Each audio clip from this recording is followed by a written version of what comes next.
Hi, everybody. This is David Delaney with the Sales Development Podcast. I am super excited to get the next guest on the show. Molly McKinstry and I go way back, like too far back. That was crazy. Before the show, it was like we were putting some numbers up, and I was like, "Oh my God." Yeah, long Molly, time. you're the head of enterprise sales at Calendly right now, but you were at Yeah. Glassdoor for 11 years, and that's where we met initially. Molly, thanks for coming on the show. Oh my gosh. Thank you for having me. What an absolute treat, truly. Like to get to be in this space with you and reconnect this way is so fun. So glad to be here. I know. I'm excited. I mean, I've seen Calendly has been popping up all over the place. Whoever's doing the marketing is doing a great job. It's a big push right now. And Yeah. I saw that Kate went over to Calendly, right? And now you're there. So they're putting the dream team back together. Dream team, So that's this is so amazing. yes, yes. Yeah, and Kate Alluring is our chief revenue officer. And as you pointed out, David, she had been at Glassdoor for 8 years. I had been there for 11, and she left to come stand up a sales-led growth organization at Calendly, which has been a product-led growth business really up until a year ago. And it was hard to not take the chance to follow her and go work with her once again. No, it's amazing. Because I mean, not everyone, but a lot of the people in the tech industry are very familiar with Calendly and how successful it's been from a product-led growth perspective. And now you're coming in and you've got the challenge of sales-led growth, or grafting that onto what's already really a successful PLG. How are you thinking about it? And have you solved it in 5 months? 5 months. In 5 months, I'd love to tell you that I have just cracked the code Oh, in 5 months thank you. here. Awesome. I haven't done that just yet, but it's been such a really fun ride so far, and a very interesting one with tons of learning that I'm happy to share through our conversation today. Yeah, to your point, Calendly is a very, very well-known, thankfully, market leader in, scheduling automation. We work with over 50,000 companies, 10 million users across 116 countries. So, it's not we're certainly a household name, which is fantastic and part of the draw for me to come work here. But to your point, yeah, now the question is, how do we take all of the virality of the product led growth and so many users just loving the ease and simplicity of Calendly to organizations and enterprises, where instead of buying, a couple seats here or there, or licensing, a dozen or so users, we want to sell hundreds to thousands, full wall to wall integration with customers and employers. So that's what I am working with, an incredibly talented group of, folks cross functionally, and my team is amazing to see how we can do that. Oh, okay. So no problem. That's a piece of Yeah. cake, right? So, and how widely adopted is Calendly, across the market? Is it just a tech thing that we know about, or do other industries use it now? So a lot of other industries use Calendly, love Calendly. EDU is an enormous area for us because, again, if you think of anybody who needs to schedule a meeting with any person, you can gain the benefit of using a scheduling automation tool like Calendly, which syncs to your calendar and takes away all of the back and forth emails. On average, 7 emails get sent to book a single meeting. So no, it is not just tech, EDU, financial services, government. I mean, you name it. If you are a business that schedules meetings, you are benefiting from Calendly likely in some capacity today. Obviously we have to be really focused on our path up market, and there is a verticalization lens that comes into play, right? Because even just from a pricing and a positioning perspective, some companies are going to value the business impact differently than other organizations. So that's part of the strategy to figure out and to build, where is our sales-led growth efforts going to be the most impactful and really give us the best return on the very large investment that Calendly has made in a sales led team, which, again, is how I got here. Yeah. And how does it work if someone's got a free Calendly account? Say they're at a bigger company and they have a free Calendly account. And so it's like there's awareness of the power of the tool within the account, but it's like 50,000 people work there and Yeah. only 5 are using Calendly. Well, how Right. do you think about, engaging that organization in a conversation? Yeah. And one of the things that make this opportunity so interesting, but also not linear in how we're going to get there, is there's so many use cases where Calendly can work. So to your point, let's say huge organization, tens of thousands of people, you've got a handful of users. We are a solution for recruiting. We are a solution for revenue and sales leaders. We are a solution for customer success and support teams, demand gen and marketing. So it's amazing because we have all these potential buyers within these companies, but that also is, an obstacle to overcome of where can we get started, where we're going to have, the biggest impact out the gate and be able to connect our value to the business challenge of this specific customer. The other possible place and place that we often go is to the IT team and kind of take that consolidation approach, connected to security and compliance and single sign-on.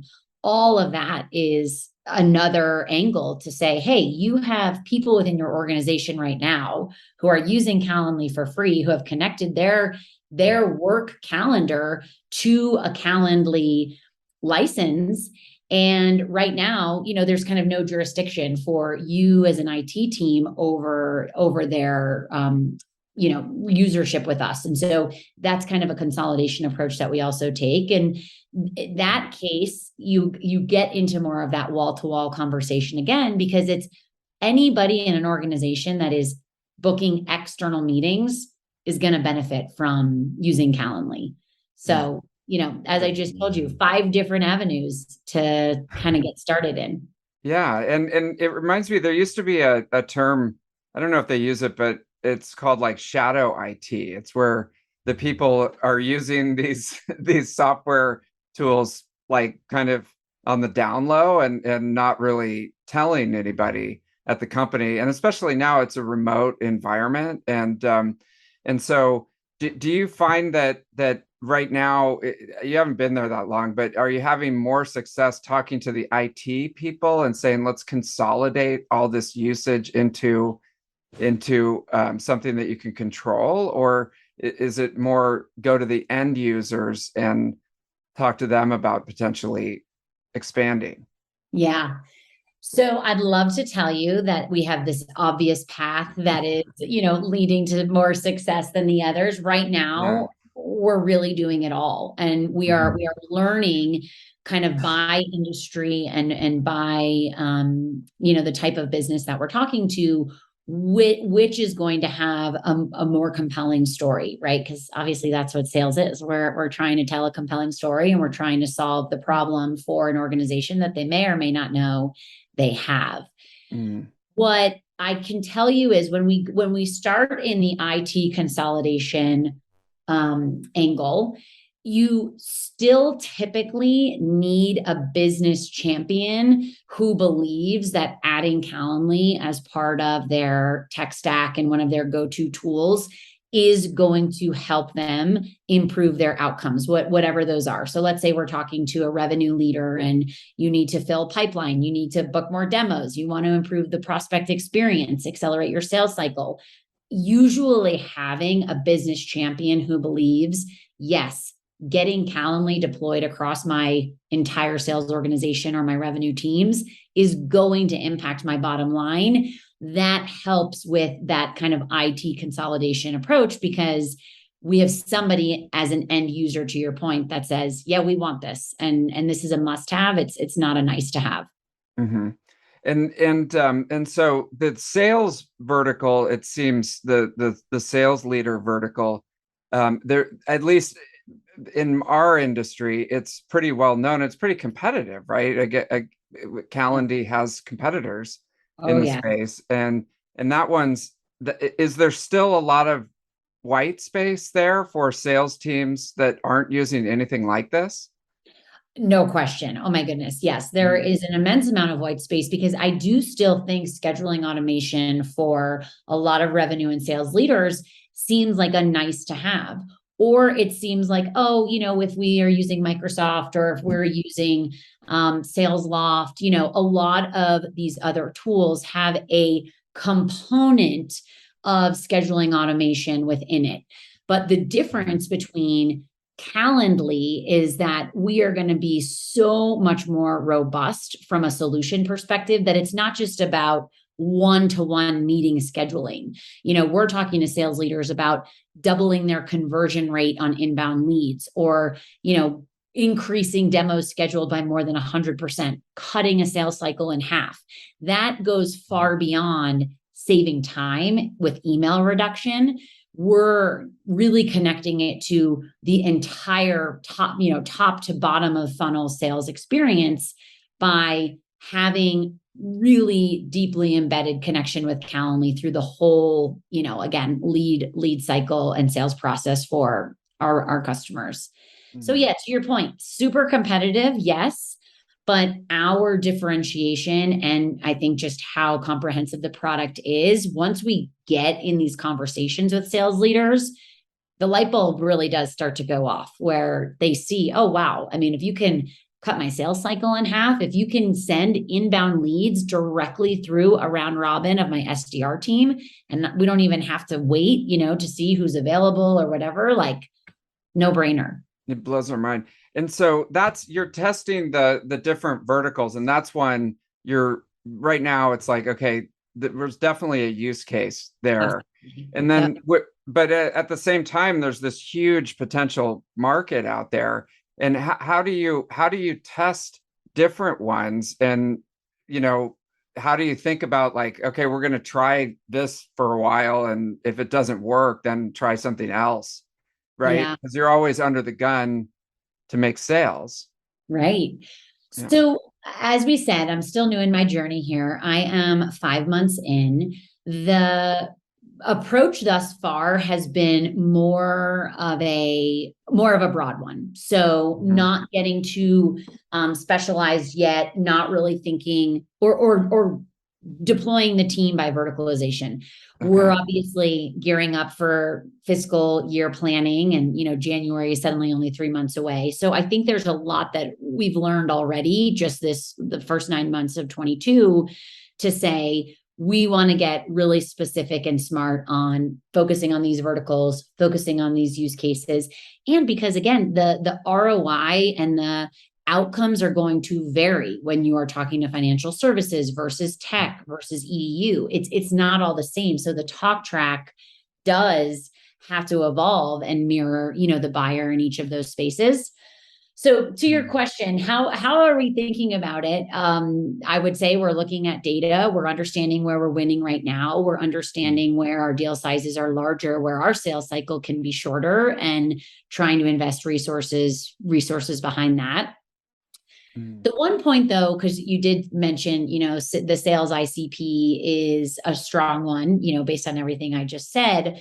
There's a lot of continuity though between sales, marketing, and customer experience. There really is, because all of those teams and all of the leaders of those functions are going to care about maximizing revenue, delivering an exceptional either prospect or customer experience, and doing everything possible to get to revenue outcomes faster. Really, marketing, sales, customer experience, the definition of revenue is a little different, right? Because you may be thinking about it in terms of the number of MQLs or an NPS rate if you're leading a customer success team. So I think what we just talked about from a sales persona, there's a lot of crossover for marketing and CX as well. So we kind of think of that all as revenue leaders And, through a very strong qualification and discovery process, we should understand what business challenges this person or, these stakeholders have specifically, and how we can uniquely position ourselves to help them solve it. Revenue leaders, I know. And just as the buyer or the person, on the other side, checking out the company or trying to do something, Yeah. if they don't have a Calendly or they don't have some technology that we're used to, it's like so annoying right now. Like if Yes. they're like, can you fax that or something? I'm like, oh my God. Like You're like, it's, what? are you Oh right? gosh, I love it. I So love there's it. But so it's much. There's true. so much out there. Let me ask you, this just switching gears a little bit. Yeah. There was I don't hear about it as much anymore, but there was kind of like a power struggle happening with Calendly links Yes. and just links in general. Yes. Um, so, and you're laughing, so you know what I'm Oh, talking about. So it's like yes. for a while, I haven't heard about it, but it's like you would be like, here, set up a meeting with me and send them a Calendly link. And some people were getting really, like, no, I'll send you my Calendly link or something. It became this weird thing. Yeah. Does that still go on? It's so funny because, yeah, I mean, we were trending on Twitter. This was actually right before I joined. I believe it was, maybe February, March timeframe. I started in I May. remember that. Yeah, where we were trending on Twitter based on this discussion, to your point of like the etiquette of sending somebody a Calendly link. Yeah. I think that there is always going to be a school of thought that when you are reaching out to somebody and you are requesting their time, Yeah. there is a way to do it, with couth and polish and respect that should be reflective of their role relative to yours. And Mhm. all you do is you set it up in the tone and style of your email. So, as an example, if I was going to reach out to you, David, and let's imagine we didn't have this connection from a previous life at Glassdoor together. I wouldn't just say, "Hey, David, I want to talk to you about Tenbound. Click on my link and grab time." I Mhm. would say, I'm sure you're busy. You have a ton on your plate. If it's helpful, you are welcome to check out my calendar here and grab a time that works. Or if you have your own link that you'd like to send, feel free to share and I'll book for us. So, right, it's just like this positioning of using a little softer tone and being respectful of the person that you're asking time for. If they're not expecting to hear from you, yeah, you can soften it a little bit and give them the option to send times or send their own link if they'd rather. I just love how polarizing it was because people really did get fired up. And I just laugh because it's like, man, we as humans, we're sensitive, huh? Yeah, it was.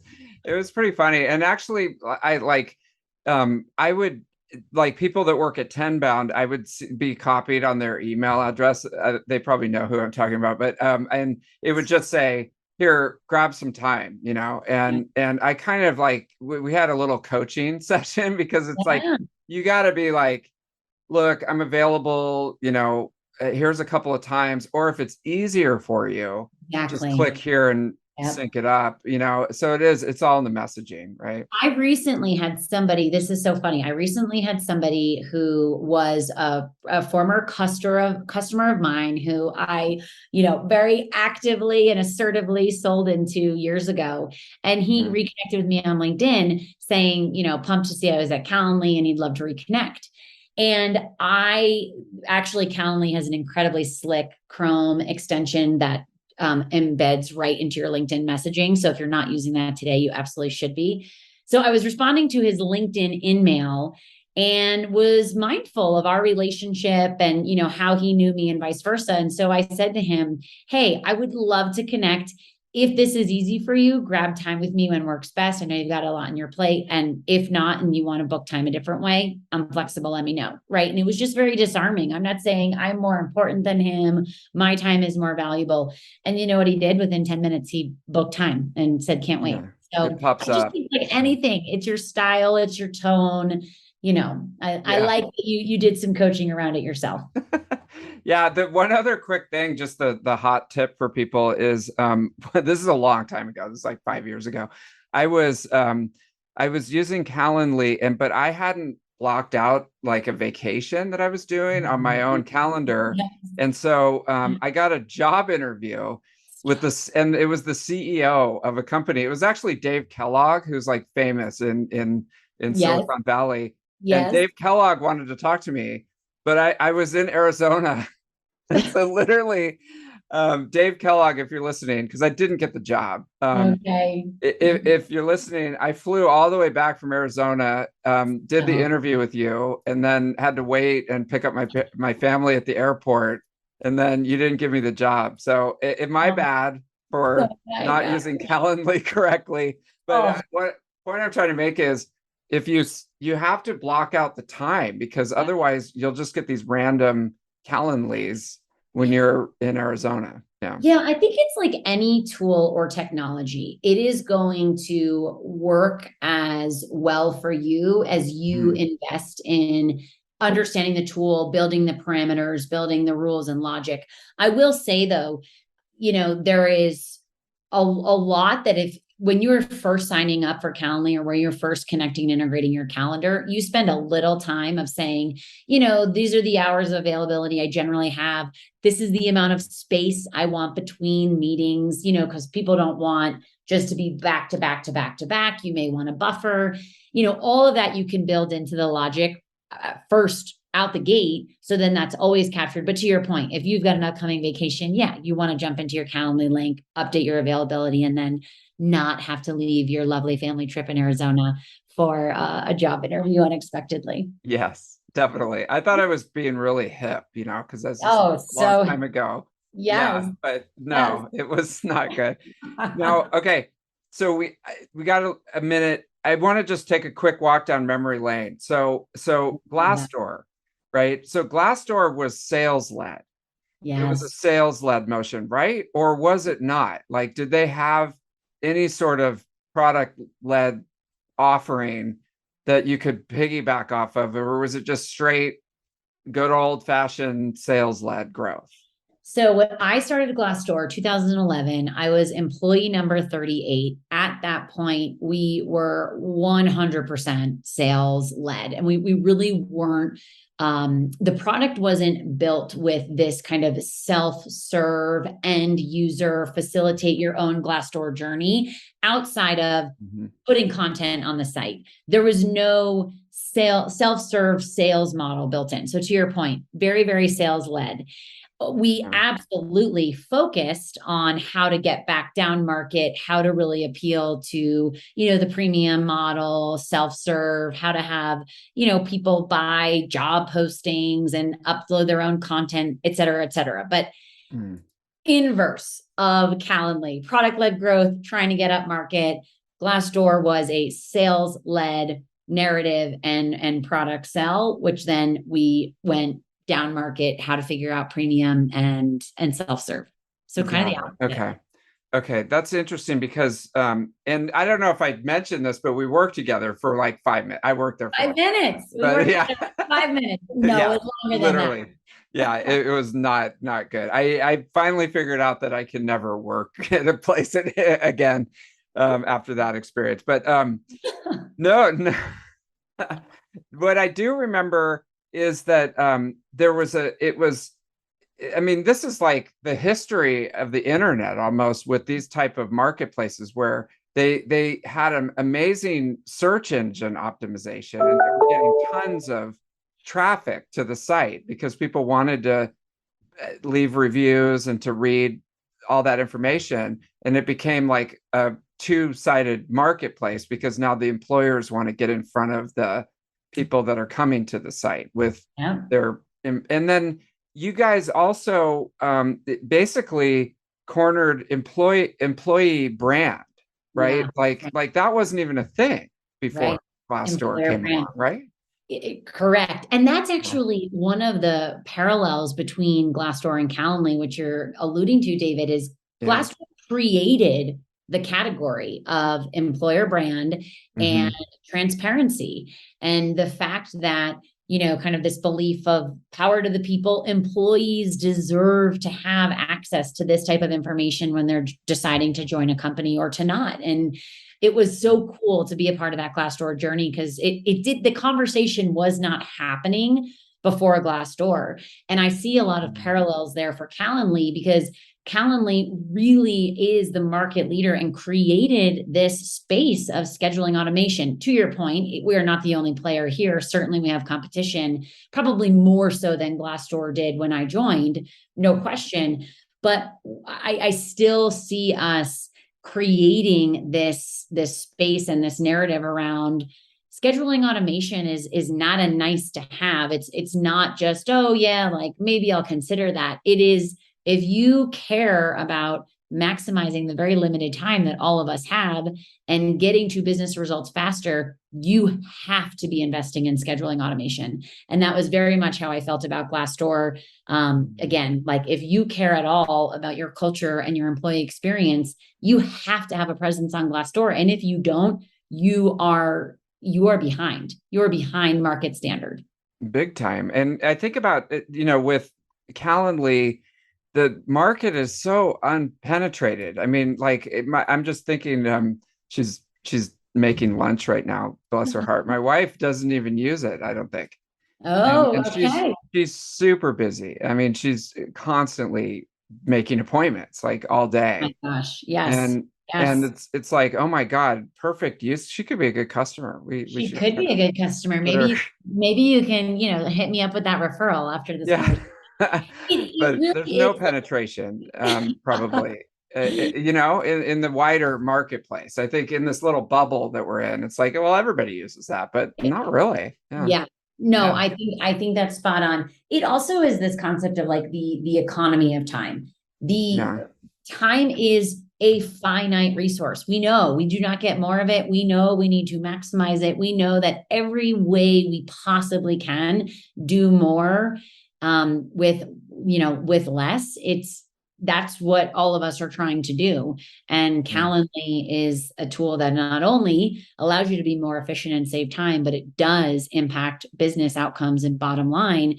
As I was saying, if you're a revenue leader, pipeline and lead gen flow and time to close and all of that, investing in a scheduling automation tool is absolutely going to impact all of those KPIs. That's amazing. It was funny. I was listening to this book on tape, and the guy was saying you need like a master's degree in logistics to just manage your like household Oh of my, like all the homework and the pickups and the drop-offs and the soccer and the Boy Scouts, and it's like, yeah, just being it's nostalgic. It's like they used to just kind of go out and play, but now it's so oh, organized. So do you use Calendly for your own home or Oh no? my gosh, I Okay. absolutely do. Yes. And Mhm. as you know, I have 4 young children. So our Mm. lives are very reflective of what you just shared with the carpools and the birthday parties and all the activities. So yes, my husband, I always am resending him my Calendly link of like, okay, as a reminder, here's when I am available to help with all these things. Yeah. He is an attorney and he's a partner at a firm where I know he's beginning to leverage Calendly as well, thankfully with some exposure to me of like, this thing is incredible. If you are not using it, you're wasting time if you're not Yeah. using it. Well, you think that it's just for B2B, but it could have B2C applications, as well, right? With busy No people question. and parents and everything. So Well, and everybody should use it, right? everybody should use it. And that's a lot of the EDU use case we were talking about, Yeah. professors standing up office hours and trying to find time with their students, or teachers needing to book parent conferences. I mean, like the use case is truly limitless. And it is as basic as if you book time with anybody ever, you Yeah. should do so through scheduling automation. And obviously, I think that should be Calendly. Yeah. And do you use Asana also for your household or something like that, or some kind of like project manager software? So Uh, I don't use Asana for our household, although we did yeah. use Asana at Glassdoor, and I am a big fan. I use two tools I use at home. Todoist is an app, which is Yeah. basically It's basically just a virtual to-do list manager, but I Yeah. love it because you can share it, you can share projects, I use it for trip itineraries if we're traveling with friends or girlfriends, send everybody, and all the links and the details are there. But what I love for just kind of home management is the Skylight, which is a digital calendar that sits on our counter at home, and it is connected to my Calendly link. Yes, but it Mhm. basically my 10-year-old son looks at it and can see when he has practice or who's driving him where. If we have a babysitter, who's the babysitter. So Skylight, I love for kind of family organization, and then Todoist is great for if you are a list person. That's a great app. Okay. Wow. I had never heard of those either. So, big shout out to the teams over there Big for shout how out. they're helping Yeah. you. Big time. Maybe So, one of okay. them have a podcast I can join and help promote. Yes. Paul Molly. So one last question. I just want to take it really quickly. Yeah.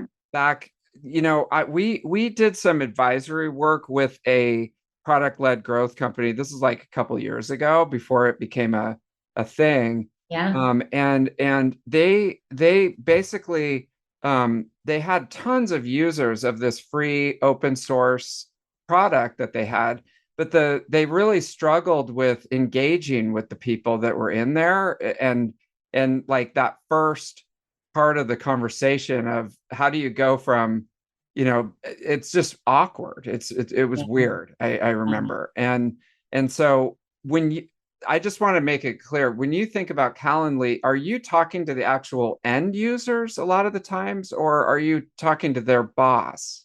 Yeah. So my teams on the sales led side we're obviously looking for who's the budget owner, who's the decision maker. That Okay. said, it is an incredible kind of part of the discovery process to get in touch with the users at these companies, because we understand, why did you sign up for this? And Mhm. why do you think this is a compelling tool that you need? And if I could get in touch with your boss or your boss's boss or your boss's boss's boss, what are the problems that Calendly is solving for your day to day that I should tell him or her? So we do have that as an approach right now. And actually, it's some of the ways we get the best information, because, we have sales reps, AEs, or CSMs, customer success managers, signing up for Calendly on their own. And then they're having conversations with my team members who are saying, why'd you do that? Tell us why you did that, and tell us what it is doing to help you save time, get to your leads faster, close your deals sooner, et cetera. Okay. So yeah, it obviously that's not where, my team's going to close 7-figure deals likely, and Okay. many of them as we hope to, but it's a really good part of the discovery process to say, you're at your company, you decided you need this, tell me more, because I've got a call with, again, your boss's boss or maybe even higher, and I'd love to bring this, kind of real from the field perspective to that discussion. Got it. Okay, so you might shoot them an email and say, "Can I talk to you for like 5 minutes about your use of Calendly Yep. and how You you use actually it?" just shoot them your Calendly link and Yeah, there you go. Find some time. And so you're approaching it like I'm on a fact-finding mission here to see how I can support you. And I have right? Or some team members that are doing that right now. And that's okay. kind of, again, David, we're at the part of this journey where there's not this like beautiful codified playbook of this is exactly how to do it. We're Mhm. writing that script. We're figuring out how to do it. And so to your point of, is it the IT buyer? Is it the revenue leader? Is it the end user? It's a little bit of all of it right now until we Yeah. can see, where the data is tracking and where we're going to have the most success. Yeah, that's exciting. I've been listening. There's this guy named Tehan Nam with Storm Ventures, and he talks a lot about finding go-to-market fit. So it's Yeah. like obviously there's product market fit, for Yes. Calendly, but it's like what is going to be the repeatable, scalable motion? And so you're right in the thick of things there, Right in trying to the thick figure it of out. it. Yeah, Wow. but Okay. so fun, so honored to be here, and yeah, I Yeah. mean, we are seeing incredible results for our customers and, people who are loving what we're bringing to their business. So thankfully we're not starting from nothing. It's an incredibly strong business model, but we just think that there's so much potential. To your point, there's so much white space and, market to still grab. So that's what we're here to do. Yeah. Well, I'm excited to watch the journey from afar. So keep it going, and then let's do this again in a year from now, Yes, and let's do it bring the again a year learnings. from now. Yeah. I hope to tell you we absolutely crushed our, goals for the first several quarters, and it's No up and doubt. right. Yeah. All right, Molly. Well, thank you for coming on the show, and there'll be links and everything. So if you want to share it with your group, then we're excited to share. Would love to. Thank you. So wonderful to see you. Loved the conversation, and we will talk soon.